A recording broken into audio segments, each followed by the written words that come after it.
el penúltimo participante. Jota, eres tonto.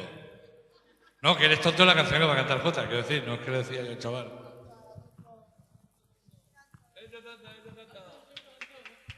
Oh.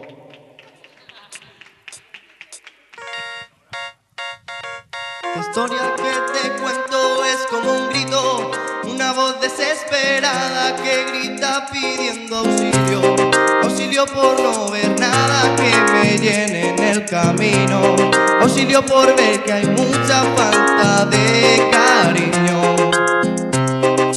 Paro y me pregunto por qué no vives rodeado de más verdad y buscando desequilibrio que te llene de valor y que te quite del suicidio, no tener que depender para sentirte más querido, buscando menos el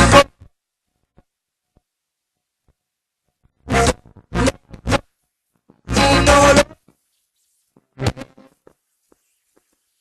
estás vivo.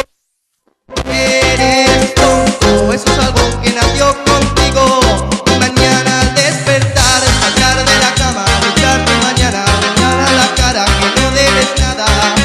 Eres tonto, salir a la calle sin la tontería, sacando de dentro entera tu vida, entera tu vida.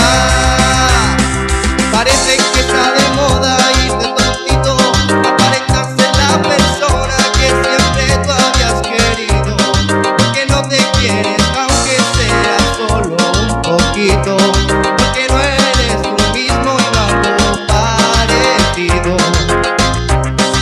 usando menos el foco y un poquito más la piel, que somos lo que somos y si no lo quieres ver, eres tonto, si no te gustas es que no estás vivo, eres tonto, eso es algo que nació contigo.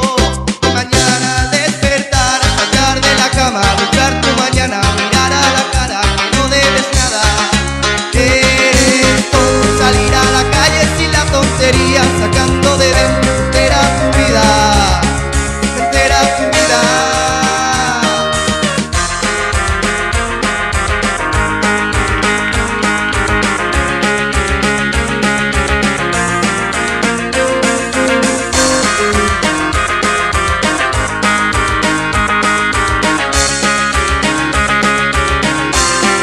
Mañana al despertar, saltar de la cama, luchar tu mañana, mirar a la cara que no debes nada.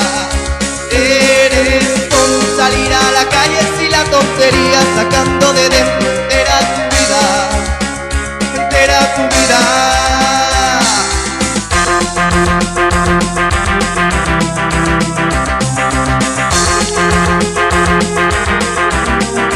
Tú eres tonto. Vamos, no es tonto, es Jota.